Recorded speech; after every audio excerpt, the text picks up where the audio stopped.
নমস্কাৰ এছামিছ online YouTube চেনেললৈ আপোনালোক সকলোকে স্বাগতম জনাইছো মই মজিদ বন্ধুসকল পলকতে চাওয়া হোক আজি 9টা গুৰুত্বপূৰ্ণ খবৰ অসমৰ আগশাৰীৰ APSC UPSC coaching institution Bhadra IS academy অতি গৌৰৱেৰে মুঠ 184 গৰাকী ছাত্ৰ ছাত্ৰী এপিএছচি প্ৰিলিমছ 2020 পৰীক্ষাত উত্তীৰ্ণ হৈ এপিএছচি মেইনছ পৰীক্ষাত অৱতীৰ্ণ হ'ব নিয়মীয়া পাঠদান ডেইলি ষ্টাডি মেটেৰিয়েলছ মক টেষ্ট আৰু ইণ্টাৰভিউ গাইডেন্সৰ প্ৰশিক্ষণ দিয়া হয় বিগত বৰ্ষত 58 গৰাকী ছাত্ৰ ছাত্ৰী এপিএছচি পৰীক্ষাত উত্তীৰ্ণ হৈ ভদ্ৰা আইএছ একাডেমীলৈ গৌৰৱ কঢ়িয়াই আনিছিল আহক আজিয়েই ভদ্ৰা আইএছ একাডেমীলৈ গুৱাহাটীৰ লগতে যোৰহাটতো আছে শাখা কাৰ্যালয় যোগাযোগ কৰক 8638391721 প্ৰথমটো খবৰ কংগ্ৰেছৰ প্ৰতিবাদত উত্তাল গুৱাহাটী কেইবাগৰাকী প্ৰতিবাদকাৰীক আটক আৰক্ষীৰ কংগ্ৰেছৰ প্ৰতিবাদত উত্তাল পৰিৱেশ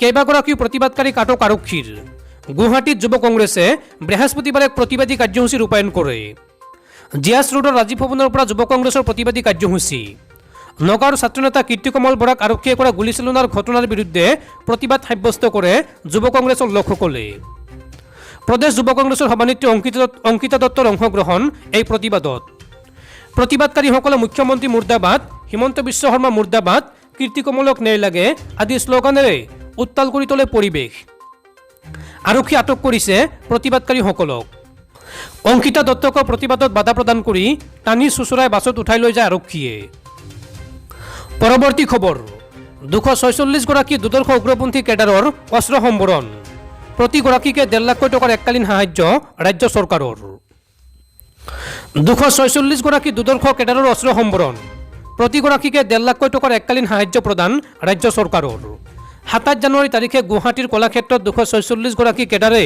অস্ত্ৰ সম্বৰণ কৰে কলাক্ষেত্ৰত অসম চৰকাৰৰ গৃহ বিভাগ আৰু অসম আৰক্ষীৰ উদ্যোগত মুখ্যমন্ত্ৰী হিমন্ত বিশ্ব শৰ্মাৰ উপস্থিতিত প্ৰাক্তন ইউজিপিঅ আৰু টিএলৰ সদস্যসকলৰ অস্ত্ৰ সম্বৰণ তথা মূল সুঁতিলৈ প্ৰত্যাৱৰ্তন আজিৰ এই অনুষ্ঠানত 77 গৰাকী টিএলএ আৰু 169 গৰাকী ইউজিপিঅৰ সদস্যই আনুষ্ঠানিকভাৱে অস্ত্ৰ সম্বৰণ কৰে সদস্যসকলে 277টা বিভিন্ন ধৰণৰ বন্দুক গ্ৰেনেড আৰু 72 যাই গুলী জমা দিয়ে লগতে এই অনুষ্ঠানতে আৰএনএলএফ ইউপিআৰএফ এনএলএফবি এনএছএলএ আৰু এডিএফৰ প্ৰাক্তন সদস্যসকলক চৰকাৰৰ ফালৰ পৰা এককালীন আৰ্থিক সাহায্য প্ৰদান কৰা হয় প্ৰতিজন সদস্যক প্ৰদান কৰিব 1.5 লাখ টকাৰ এককালীন সাহায্য 2020 চনত আত্মসমৰ্পণ কৰা 5টাকৈ উগ্ৰপন্থী সংগঠনৰ সদস্যক মুখ্যমন্ত্ৰীয়ে নিজ হাতেৰে প্ৰদান কৰে 1.5 লাখ টকাকৈ এককালীন সাহায্যৰ চেক অনুষ্ঠানত ৰাজ্য চৰকাৰৰ অতিৰিক্ত মুখ্য সচিব আলফা স্বাধীন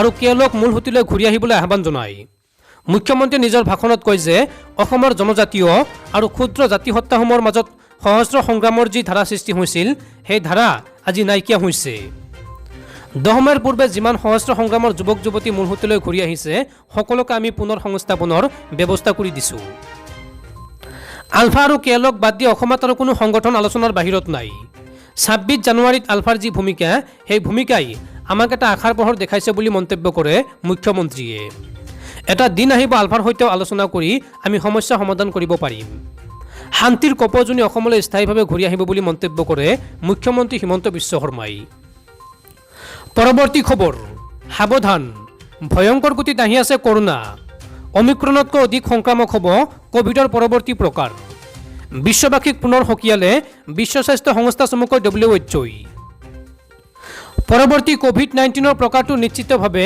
অমিক্ৰণতকৈ অধিক সংক্ৰামক হ'ব বুলি বিশ্ব স্বাস্থ্য সংস্থাই সকিয়নি প্ৰদান কৰিছে কিন্তু নতুন প্ৰকাৰটো অধিক মাৰাত্মক হ'ব নে নহয় সেয়াহে প্ৰকৃত প্ৰশ্ন বুলিও মন্তব্য কৰিছে বিশ্ব স্বাস্থ্য সংস্থাৰ বিষয়াসকলে মঙলবাৰে প্ৰশ্নৰ উত্তৰ অনুষ্ঠানত বিশ্ব স্বাস্থ্য সংস্থাৰ বিষয়াসকলে পৰৱৰ্তী প্ৰকাৰ দীঘলীয়া কোভিড মহামাৰী সমাপ্তি আদিকে ধৰি বিভিন্ন বিষয়ত মন্তব্য কৰে বিশ্ব স্বাস্থ্য সংস্থাৰ এগৰাকী বিষয়াই কয় যে কৰোনাৰ নতুন ভেৰিয়েণ্ট আহিবই আৰু ই অধিক সংক্ৰামক হ'ব কিয়নো ই বৰ্তমান বিয়পি থকা অমিক্ৰণক অতিক্ৰম কৰিব লাগিব ইফালে কোভিড কেতিয়ালৈকে শেষ হ'ব বুলি সোধা এটা প্ৰশ্নৰ উত্তৰত বিষয়াই কয় যে এইটো সম্পূৰ্ণৰূপে আমাৰ ওপৰত নিৰ্ভৰ কৰিব আৰু আমি কেনে আচৰণ কৰোঁ আপুনি চিৰদিনৰ বাবে মাস্ক পিন্ধিব নালাগে আৰু শাৰীৰিক দূৰত্বও চিৰদিনলৈ বজাই ৰাখিব নালাগে কিন্তু বৰ্তমান আমি এইটো কৰি থাকিব লাগিব বিশ্ব স্বাস্থ্য সংস্থাৰ বিষয়াই এইদৰে কয়।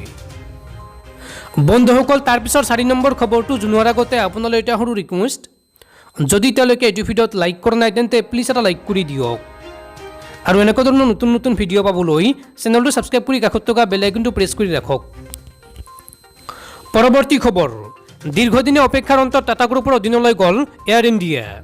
বৃহস্পতিবাৰ আনুষ্ঠানিকভাৱে টাটা গ্ৰুপক হস্তান্তৰ কৰা হয় এয়াৰ ইণ্ডিয়াক।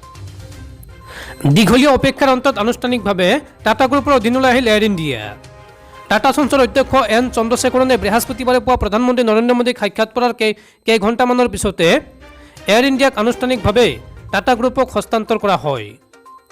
এয়াৰ ইণ্ডিয়া আনুষ্ঠানিকভাৱে টাটাৰ অধীনলৈ অহাৰ পাছতেই টাটা সঞ্চৰ অধ্যক্ষগৰাকীয়ে কয় যে সমগ্ৰ প্ৰক্ৰিয়াটো সম্পূৰ্ণ হোৱাত আমি অত্যন্ত সুখী। আমি এয়াৰ ইণ্ডিয়াক বিশ্বমানৰ এক উৰণ সংস্থালৈ পৰিৱৰ্তন কৰাৰ বাবে কাম কৰিবলৈ দীৰ্ঘ সময়ৰ পৰাই অপেক্ষা কৰি আহিছোঁ। উল্লেখযোগ্য যে 1932 চনত জাহাংগীৰ ৰতনজী দাদাভাই টাটাই এয়াৰ ইণ্ডিয়া প্ৰতিষ্ঠা কৰিছিল। সেই সময়ত ফ্লাইং কোম্পানীটোৰ নাম আছিল টাটা এয়াৰলাইন্স। 1946 চনত কোম্পানীটোৱে ইয়াৰ নাম সলনি কৰি এয়াৰ ইণ্ডিয়া ৰাখে। পৰৱৰ্তী খবৰ, দিল্লীত কমিছে কৰোনাৰ সংক্ৰমণ। 50% দৰ্শকেৰে খুলিব চিনেমা হল, 100% দোকান খোলাৰ অনুমতি। দিল্লীত কৰোনাৰ সংক্ৰমণ কিছু পৰিমাণে হ্ৰাস পাইছে, সেয়েহে দিল্লীত সাপ্তাহিক খাদ্য আইন প্ৰত্যাহাৰ কৰা হৈছে। চিনেমা হল, ৰেষ্টুৰেণ্ট আদি 50% দৰ্শকেৰে মুকলি কৰাৰ অনুমতি প্ৰদান কৰা হৈছে। দোকান, শ্বপিং মল আদি খোলাৰ ক্ষেত্ৰত যুগ্ম নীতি প্ৰত্যাহাৰ কৰা হৈছে। দোকানসমূহ খোলাৰ ক্ষেত্ৰত 100% অনুমতি দিয়া হৈছে। অৱশ্যে দিল্লীত নৈশ খাদ্য আইন অব্যাহত থাকিব, এই কথা জনাইছে দিল্লী চৰকাৰে।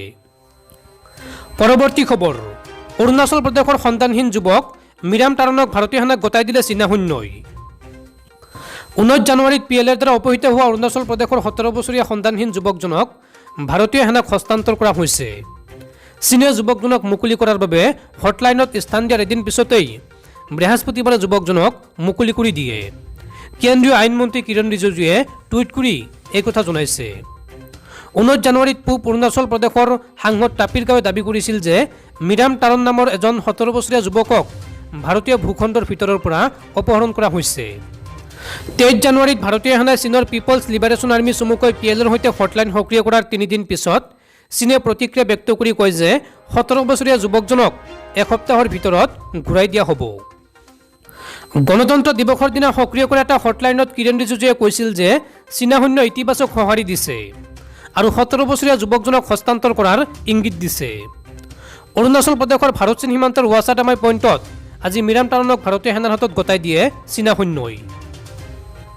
পৰৱৰ্তী খবৰ, ৰাজ্যত কিছু পৰিমাণে কমি আহিছে কৰোনাত আক্ৰান্ত হোৱা আৰু মৃত্যু হোৱা লোকৰ সংখ্যা। অসমত বিগত 24 ঘণ্টাত নতুনকৈ পুনৰ 3677 গৰাকী লোক আক্ৰান্ত হৈছে মহামাৰী COVID-19ত। অসমত বিগত 24 ঘণ্টাত 44389 গৰাকী লোকৰ কোভিড টেষ্ট সম্পন্ন কৰা হৈছিল আৰু ইয়াৰে ভিতৰত 3677 গৰাকী লোকৰ দেহত ধৰা পৰিছে COVID-19 পজিটিভ। আৰু অসমত বিগত 24 ঘণ্টাত কৰোনাত আক্ৰান্ত হৈ 20 গৰাকী লোকৰ মৃত্যু হৈছে আৰু ৰাজ্যৰ বিগত 24 ঘণ্টাৰ কোভিড পজিটিভিটি ৰেট হৈছে 8.28%। পৰৱৰ্তী খবৰ, এতিয়াৰ পৰা গুৱাহাটী মহানগৰ আৰক্ষীৰ খাকী পোছাকত থাকিব অসমীয়া ভাষাৰ নেম প্লেট। এতিয়াৰ পৰা মহানগৰ আৰক্ষীৰ খাকী পোছাকত থাকিব অসমীয়া ভাষাৰ নেম প্লেট। জনসাধাৰণৰ সৈতে সম্পৰ্ক অধিক দৃঢ় কৰিবলৈ এই পদক্ষেপ গ্ৰহণ কৰিছে আৰক্ষীয়ে। আৰক্ষী আয়ুক্ত হৰমিত সিঙে পৰিধান কৰিলে অসমীয়া ভাষাৰ নেম প্লেট। অসমীয়া ভাষাত বেজ পৰিধান কৰিবলৈ মহানগৰৰ প্ৰতিজন আৰক্ষীলৈ নিৰ্দেশ আৰক্ষী আয়ুক্তৰ।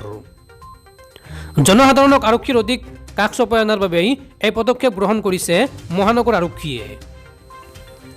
পৰৱৰ্তী খবৰ, ৰাজ্যত পুনৰ ভয়ংকৰ গুলিয়াগুলিৰ ঘটনা। অসম সীমান্ত ৰক্তাক্ত কৰাৰ হুংকাৰ অৰুণাচলী দুৰ্বৃত্তৰ। পৰৱৰ্তী খবৰ, ভয়ংকৰ ঘটনা, গুলীচালনাৰ লগতে জ্বলাই দিলে বাহন। অসম সীমান্ত ৰক্তাক্ত কৰাৰ হুংকাৰ। গগামুখৰ অসম অৰুণাচল প্ৰদেশৰ সীমান্তত উত্তেজনা। অসমৰ ভূমিত অৰুণাচলীয়ে পথ নিৰ্মাণ কৰাত স্থানীয় ৰাইজে বাধা দিয়াত অৰুণাচলী দুৰ্বৃত্তৰ গুলীচালনা। সৌভাগ্যক্ৰমে গুলীচালনাত কোনো লোক হতাহতি হোৱা নাই। আগ্ৰাসী অৰুণাচলে এইবাৰ অসমৰ ভূমিত পথ নিৰ্মাণ কৰাক লৈ সীমান্তৱৰ্তী মিংমাং, বদতি, পাহাৰপুৰ, ধৰ্মপুৰ, কৈলাশপুৰ আদিৰ ৰাজ্যে পকীপথ নিৰ্মাণৰ কাম বন্ধ কৰি কেম্প জ্বলাই দিয়াৰ লগতে বাহনো ভাঙি দিয়াত উত্তেজনাময় পৰিস্থিতিৰ সৃষ্টি হয়।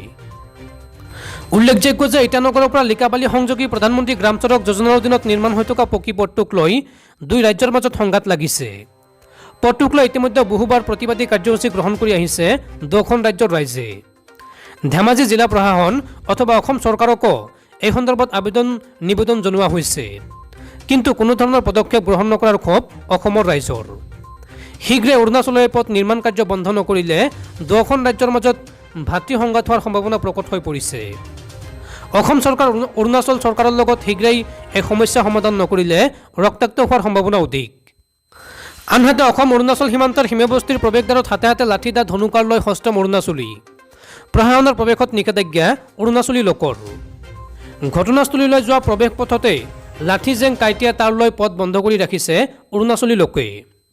অসম আৰক্ষীক তীব্ৰ তাচ্ছিল্য অৰুণাচলীৰ।